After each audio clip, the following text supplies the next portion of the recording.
My name is Amy Jurgens. Since there's some new faces here, I'm very excited about that. I am the director of the Entrepreneurship Center and Focus Suites, and then I'm also an instructor here at SEC teaching entrepreneurship classes. So we're very excited to have Shannon part of our team. We were sad to see Ray go last week, but we know that she's going to a place that she's going to be very happy at. So Shannon, welcome. I'm still here. Oh, Ray's on. Oh, Ray! Ray. I didn't. Hi, Ray. I didn't know that you were here. Yeah, I just got on. Okay. Can you tell us a little bit of how things are going?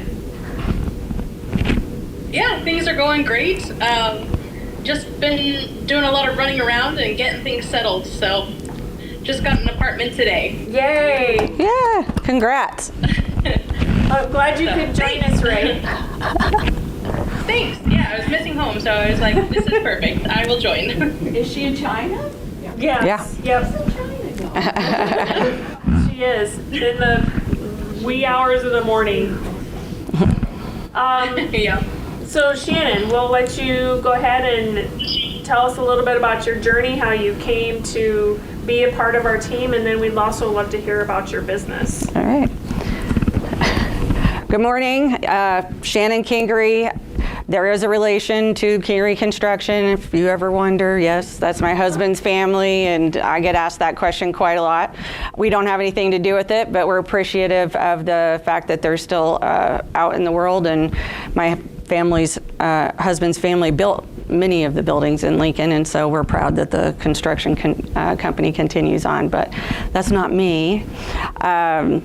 Interestingly, I'm glad to be back here at SEC because I started my professional career like so many people do at SEC. I was a non-traditional student. I was married, had kids, and realized I needed more in my life than that. I needed to do something for me, so I started SEC with the intention of doing academic transfer, which I did, and I graduated from Wesleyan 4 years later. So I did 2 years at SEC, and then organizational communication was my major at Wesleyan. I began interning with the Attorney General's office when I was at Wesleyan. It was my intention to go into law. That was why I got back to school altogether. That was my forward plan. I was going to be a law student, became an intern, realized, I actually enjoy the communication part better, and so then I wound up being in communication and the director of communication for the Attorney General's office and the Department of Justice. So I spoke for the Department of Justice for 4 years on the record, published all over. I've written, I don't know how many news releases, I don't know how many annual reports, I don't know how many sets of talking point speeches, podcast speeches.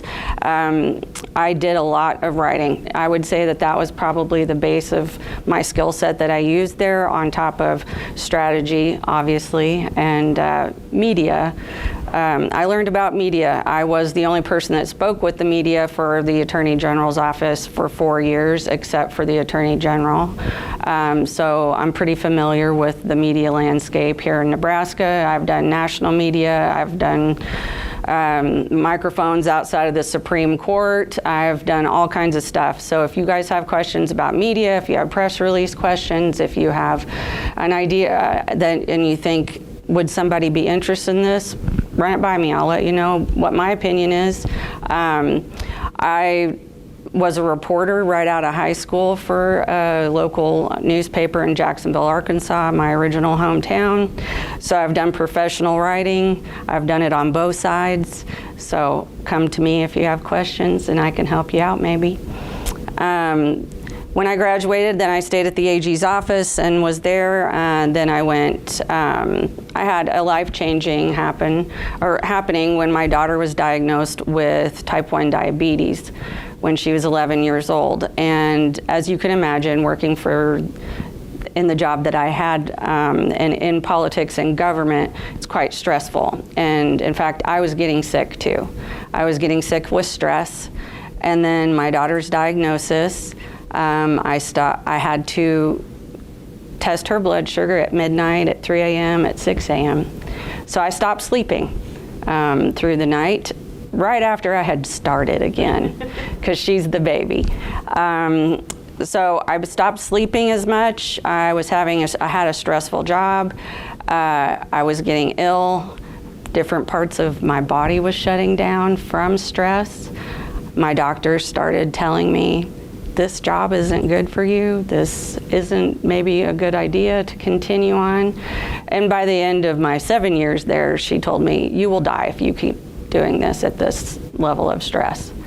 So after my daughter's diagnosis, I had to reevaluate my life, and I started a consulting business where I was doing communication consultant for global 500 companies, working with government communication. Most of you would probably understand it to be lobbying. I did that for a decade, owned my own consulting business, worked with different companies, mostly with one, but working here with the administration and stuff in Nebraska and in the legislature, I did that for 10 years.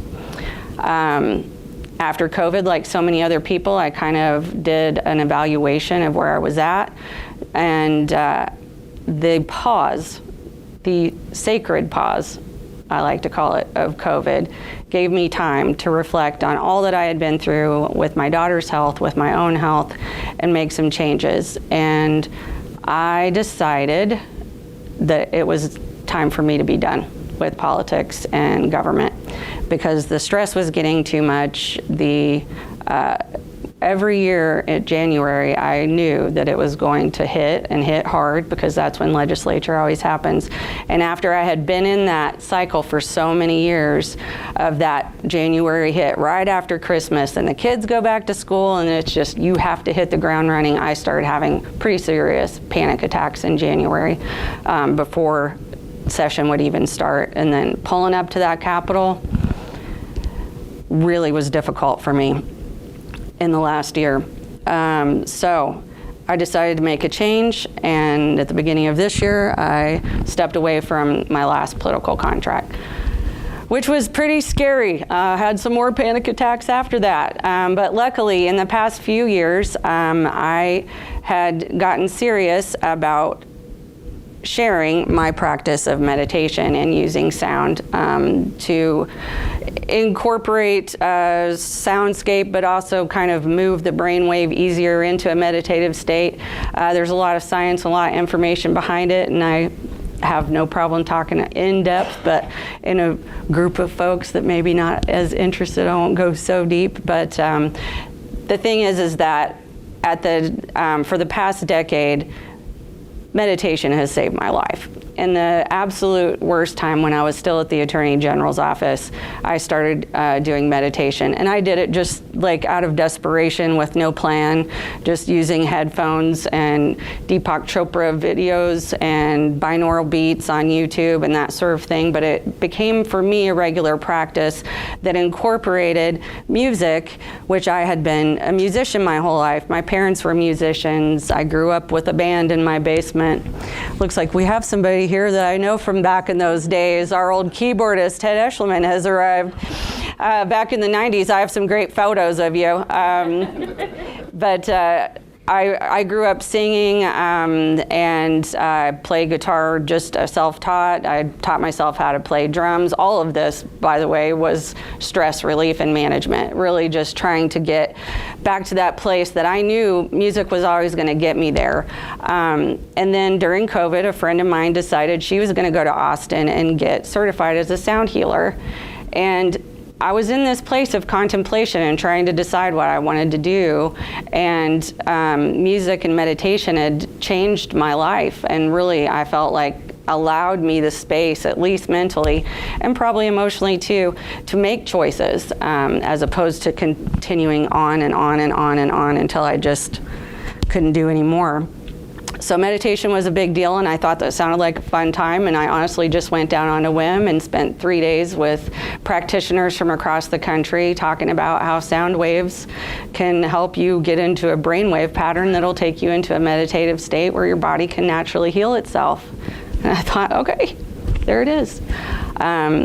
And in my first sound bath, I had such a profound experience where I felt like I was sort of lifted from the body and, given some deep answers. I thought, okay, this is a powerful tool, and now I know about it, so I feel like I have a bit of a responsibility to share it with people that are like me, that are type A, overstressed, and that sort of thing. So I came here and started doing kind of test classes with continuing ed, opened it up to the Lincoln community to see if people were interested, and people have been interested. They've been coming. I've been doing sound baths about every 2 weeks, off and on for about almost 2 years.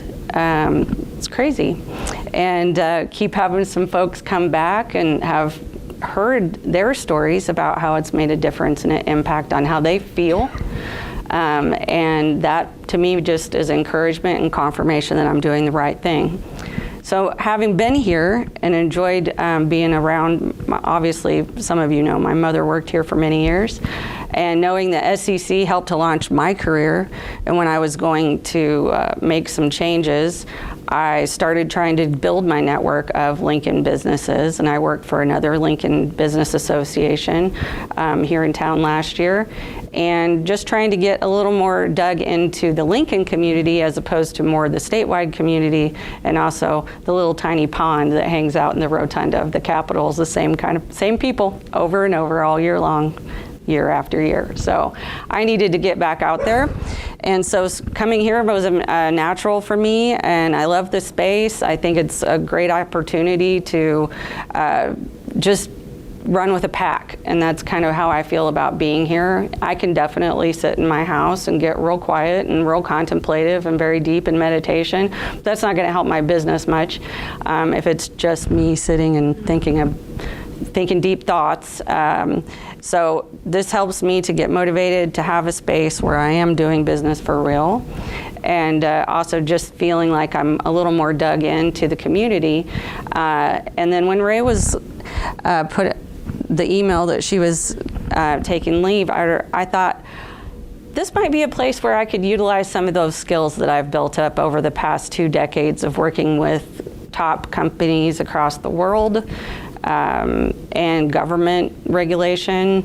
I also have 2 years of law school, so I have taken property contracts, several different things that I'll never give you legal advice, but I can read a case and give you some insight if you need it.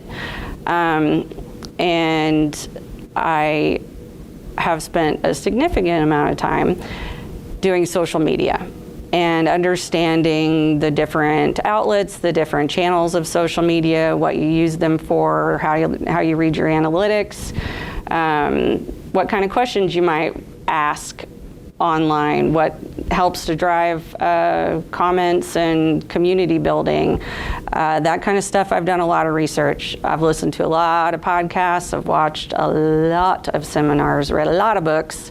So I also have some expertise in social media. I'm not going to tell you that I'm going to be able to do everything, but I can give you some good insight. I've built a couple of different channels. I've run different things for different people.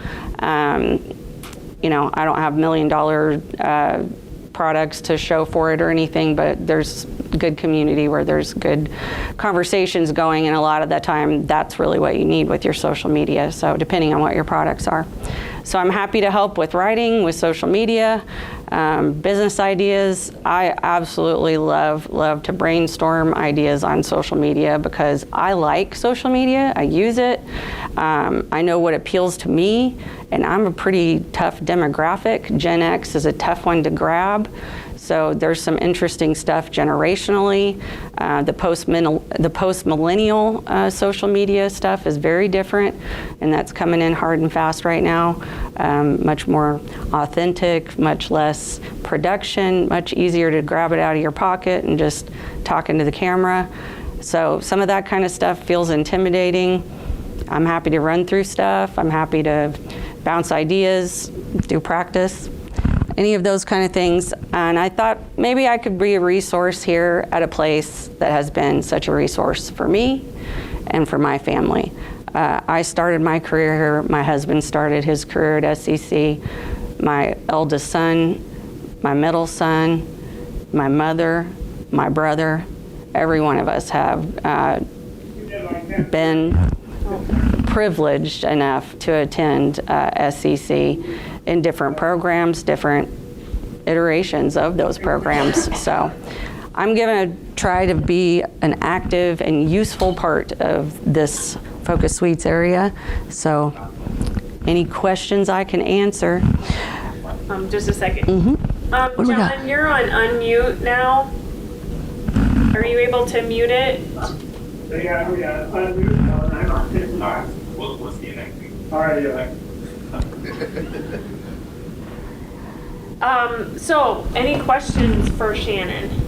I have a billion. I'm so excited. I'm sorry. I am very excited to hear your story. It's Oh, great. inspiring. Thank you. Definitely like to talk about it. All right, well, my desk is right over there, so I'm going to be here most every day, probably. So I work about 30 hours a week, so. Okay, Yeah. so I'm back now. Okay. Hi, John. Well, my wife's had her nurse visit this morning. That's a whole nother story. I've had a couple more surgeries and yada yada. And my wife and I both fell in the lobby of the doctor's office. So if you're going to fall, that's the place. Oh, my goodness. Welcome to me. I know Kingery well. They had helped build Messiah Lutherans. I know all about that. Our sanctuaries in the 90s. Yep. And enjoy your role. Thank you. Thank you. Greetings, everybody. So, go ahead. Oh, I didn't catch it. Maybe you said it, the name of your business, what it does? My business is Accord Soundworks. It is when people come together in one accord, I believe that it is a more powerful experience. And when we all come together, we typically, most of my classes are here on this floor in the sort of larger rooms, 301, 302 kind of area. How I do it is I walk through a little bit of a meditation depending on what the class is, but I typically go over sort of the energy centers of the body. I have 7 crystal bowls that I use. Each one of them is connected to a particular energy spot along the spine of the body. So if you come in with a headache, this bowl may speak to that headache. And each one of the bowls has a different tone that goes up from the base of the spine to the crown of the head. So I spend about an hour with the bowls, different sounds, different soundscapes. But what we do is create a deep soundscape that people then, I'm gonna move this forward. People then are able to move into a meditative brainwave by listening. And there'll be 7 of those going, and this is one of the smaller ones, the less powerful ones. So I also use a gong at the end. But what it does is allow people to come in. It's sort of a group meditation. We aren't doing anything really. People come in, lay down. I'll walk through a meditation a little bit just to kind of allow people to move from a very busy space in their body and mind into a more quieter space into their body and mind. I do that with just a little talking. Some people call it yoga nidra. Some people call it guided meditation. Depends on who you've learned it from. So I do that, and then my voice will drop out, and then I kind of increase the intensity of the sound, and it's about an hour. People describe all kinds of things happening during that time, whether it is I fell right asleep and I don't remember any of it, to I went to the most blissful place I've ever been, I returned to my childhood, I returned to my mother, all kinds of things. The sound allows the body and the brain to relax, and then that brain wave comes through that we typically only get after practicing meditation for about a decade or right before we go to sleep in a natural state. And then we can kind of get into that place that allows the body to then, sometimes you can work out some problems in your mind, sometimes you get some insights, and what most people do experience universally is deep relaxation, and they sleep better when they get home.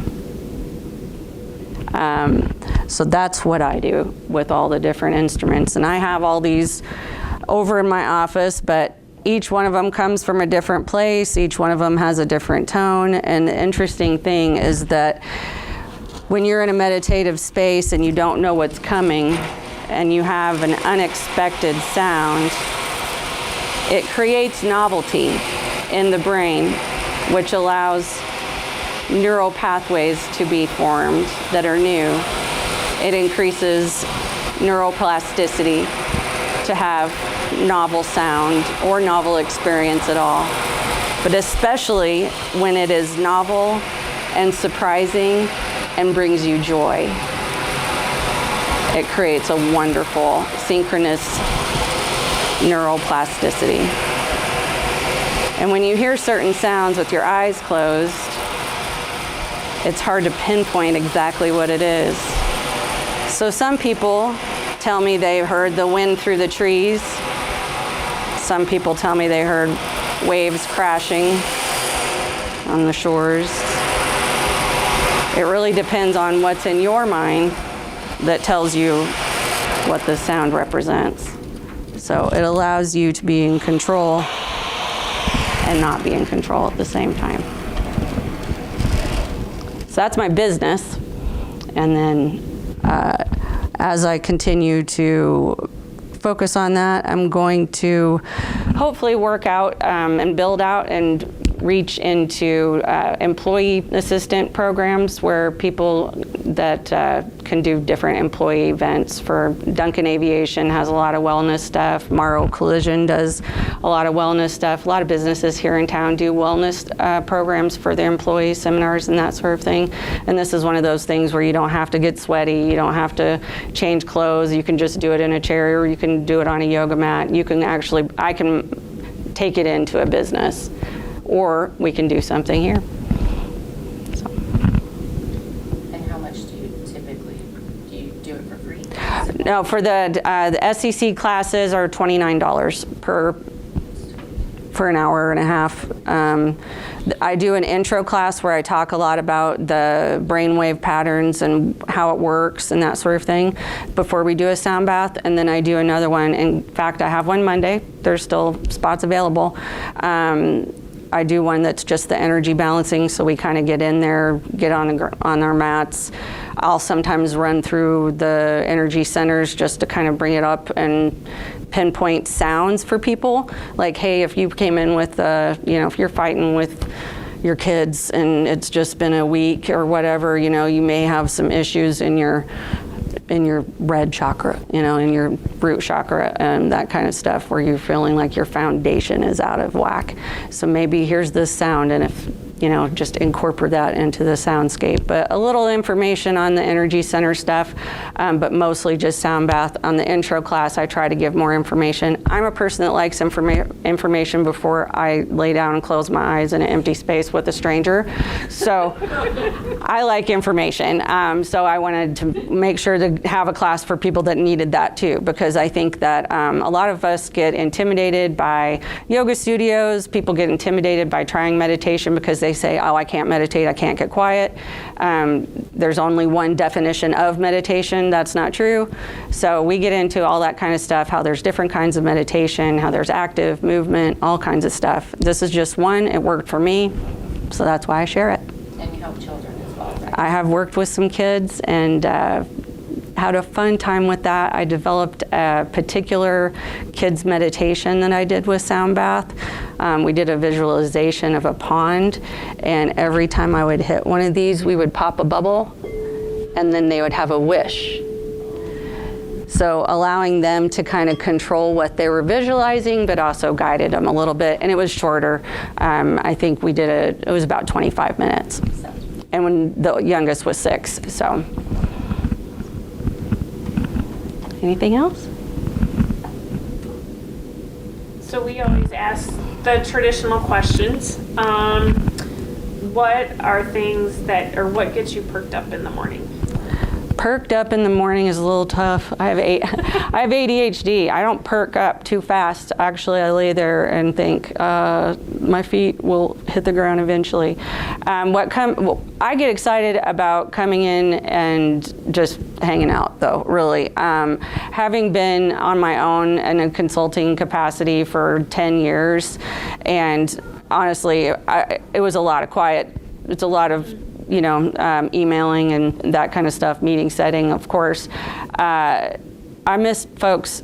I miss being in a team. Part of why I stayed at the Attorney General's office so long was that I really enjoy working. I feel a deep commitment to public service. I felt it every minute I was there. I knew that my salary was paid by you guys' taxes, and I didn't take that lightly in any capacity.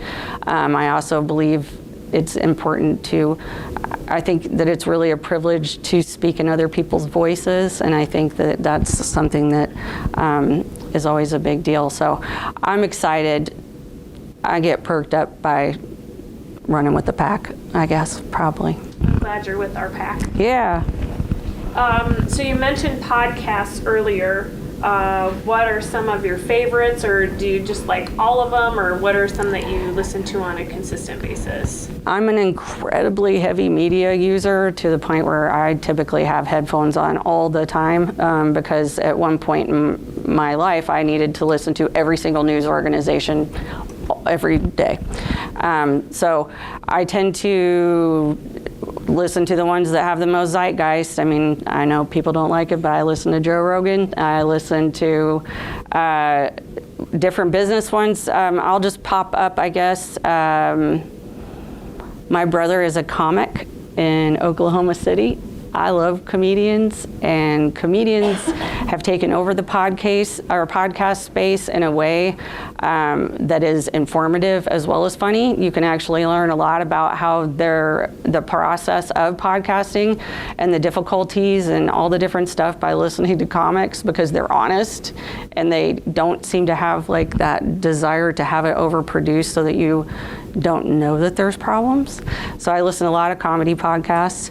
I listen to Breaking Points, which is an independent news organization from people that used to be on the Hill. I'm pretty discerning when it comes to political media. I know a talking point when I hear one, so I'm pretty discerning on that. But those are probably my big ones that I listen to. And then I have personal spiritual ones that I listen to as well. And what I really like about a podcast format, and I know we have a couple of podcasts here, and I haven't been able to get too deep into it, but if anybody is interested in how important it is to pay attention to the latest media, 3 hours on a podcast drops the veil. So anybody that is, willing to sit and talk for 2 to 3 hours, those people are not on talking points, and you get a really good understanding of people once they move off script.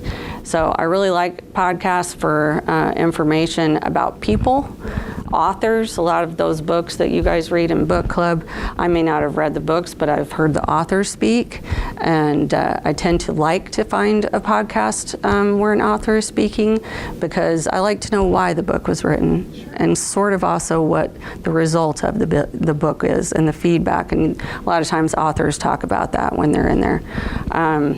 So yeah, I would listen to Joe Rogan because it's the zeitgeist, and then I bounce from his stuff a lot. Okay. Yeah. Any other questions for Shannon? So how old is your daughter now? My daughter is 20. She is a junior at Wesleyan and starts back up in a couple weeks. She is a type A personality who is perfectly capable of taking care of her own diabetes. Thank you very much. But also it does require a certain, there's still a few things that require me to be aware of, my husband to be aware of. There's tech involved now. We have all that. I'm sorry? What does she use? She's about to switch to a different pump, and she would be able to tell you. I don't have to know anymore. That's the beauty of a grown-up child, I guess. Mine's 28. Okay. So Yeah. Yeah, she does very well and advocates well for herself now. So yeah, and she's right on my path. She's going to law school. I expect she actually probably will go all the way through. I didn't intend to practice. I needed to figure out what I didn't know about how laws were being made when I was lobbying, so I figured it out. Made your own way. I did. I tend to do that. Well, thank you, Shannon. If there's no other questions. All right, open it. All right. What? Favorite place to eat? I'm gluten-free, so that does kind of screw up the eating thing. So I eat at Granite City sometimes. Fortune Palace over by our house will do Chinese without soy sauce, which is nice. So I cook. I also cook. But yeah, that's probably our go-tos for local stuff. T-Rex. Have you read any good books lately? Have I read any good books lately? Yeah, well, I'm reading Thus Spoke Zarathustra by Nietzsche right now. It's in my purse. It's pretty good. So when is your next sound bath? My next sound bath is Monday or Tuesday. I'm sorry, I think it's Tuesday night. They've been on Mondays, but I don't know. It seems to be on Tuesday this time. It's 6:30 till 8. And how can people get connected? On the catalog, SCC catalog, you can also, there's a flyer over on my office at 308. QR code will take you to the registration. Continuing education. Continuing education, yeah. Yeah, for now, that's where I'm at. Luke? So I can say it's like it's like going to a concert, except instead of bleachers, you've got yoga mats. So it's a little bit for that. And then also, where do you see yourself in 5 years? Do you have your own studio or something? You know, I don't know. This is one of those times I'm really allowing it to unfold without force. And being here and being aware of what people are kind of focusing on. The last year when I was working for the other business association here in town, I was recognizing that we were seeing a lot of alternate healing stuff come into play in Lincoln. And I'm seeing places that have sound beds to lay on, and red light therapy, you know, just different stuff that we're becoming aware of, probably because of the internet, probably because the tech is just new.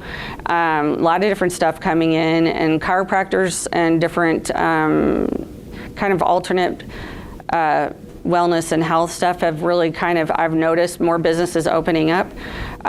So I don't know, because the collaboration will probably be there as we move forward. I pass a lot of spaces that I think, you know what, they could probably use a sound bath place. I don't know that everybody couldn't use a sound bath unless you're overly sensitive to sound, which then we just put earplugs in, because the body receives the waves regardless, even if you don't directly hear it through the ears. So there's more sound bath places opening up too, and I say more sound bath is good sound bath. I'm not in competition particularly. I'm in celebration of people getting healthy and getting out of stress and finding new ways, because I had a doctor tell me I was going to die if I didn't change my life, and I did.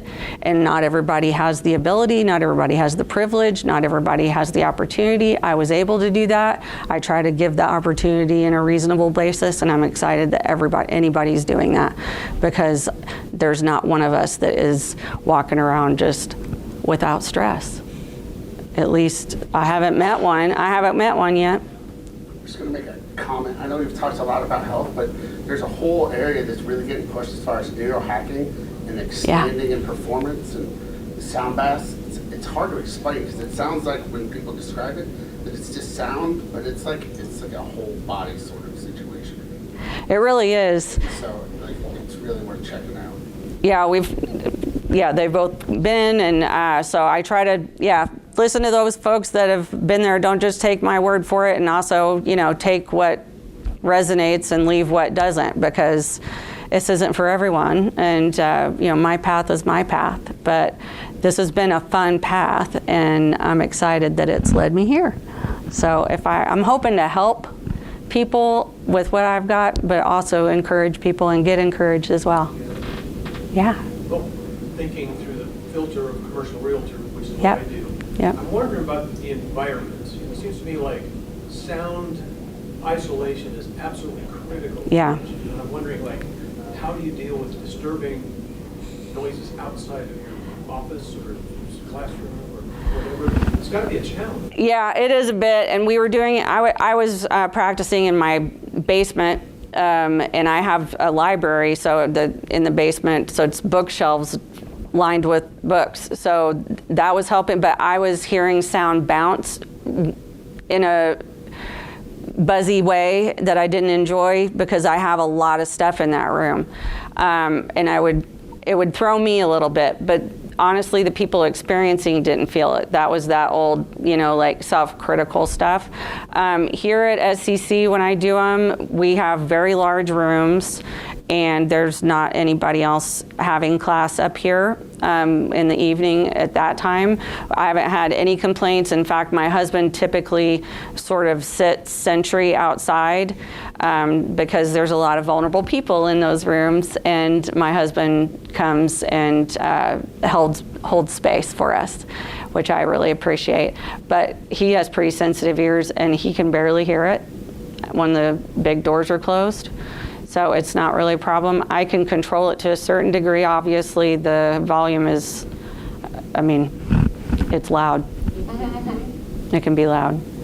And I try to keep the gong to like a slow roar, or a quiet roar at the end, and only use that one at the end because it is so kind of acoustic throughout. But So I was thinking sound coming in, but you're talking about sound going out. yeah. Yeah, I'm not recording, and I can't hear anything I can't hear any outside sound. And I haven't had, I think probably the only other time that we've had any kind of outside in that was a disturbance, like somebody came in to change the garbage can once, but that there's not a lot of traffic. There's not a lot of traffic. Helicopter. Yeah, and part of my training also is that whatever sound comes into a soundscape during a sound bath is supposed to be there. I don't know why somebody needed to have a helicopter in their memory, but I'm not here to judge it, because that might bring up something for somebody, and I don't judge the space. I try to hold the space, yeah, because if somebody, I don't know what that means, but it could be really important to somebody. It might change their whole experience because they heard a helicopter. I'm good. My frustration, if I'm in that space and I hear that, the minute I hear it, the second that critic comes in and says, oh, this is not what I wanted. And then I'm vibrating that through my instrument the entire time. So I have to say that to myself at the beginning. Whatever happens in this space sound-wise, this is supposed to be here. Because if I get critical, then I'm no longer serving as a good facilitator of the sound, in my opinion. So. Okay. All right. Well, thank you, Shannon, for speaking today. Yeah. I appreciate everybody coming. If you're looking for a cup of coffee, you can go back to our kitchenette. We have some coffee there. Next week will be open networking, so we will not have a specific speaker, but we would welcome to have all of you come back and join our group then. So again, Shannon's new here. She has a wealth of experience, so we're looking forward to taking advantage of that if she isn't offended by that. But we also welcome if you're looking for any advice or guidance. To come to us as always. So, and thank you for coming. I like to end in one accord if we can. Would you guys go with just a breathing Sure. for a moment? If you'll close your eyes, we're just going to take 3 deep breaths in intentionally. We're going to take it in through the nose, and we're going to let it out through the mouth. And we'll just close our eyes here together, and in one accord, take a deep breath in through the nose. Bring it up to the top and hold. And out through the mouth, allowing the shoulders to drop away from the ears. Roll the shoulders back. Allow any weight that you came in with to just drop down. Allow it to fall away. Take a deep breath in through the nose, in. And hold. And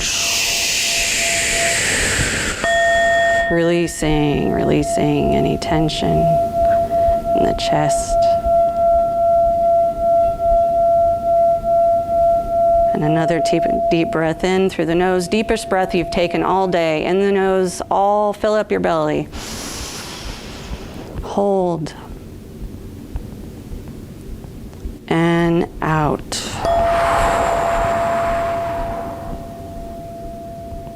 Just imagine in these 3 breaths the change that you've made in your body and your mind. You have the power to do this anytime. This is your peace. You get to return to it. Thank you so much. And Shannon will be around if anybody has any questions or would like to speak to her. And hope to see all of you next week. Thanks for coming. Thank you. That was awesome. Oh, you're welcome. How are you? I'm good. So glad to meet you. I'm glad to meet you too. This is fun. Your story was awesome. Thank you. Because I'm just like, I have ADHD. I don't know what I'm doing yet. I'm like doing something. We're just doing Just stuff. trying to figure it out. Yeah, man.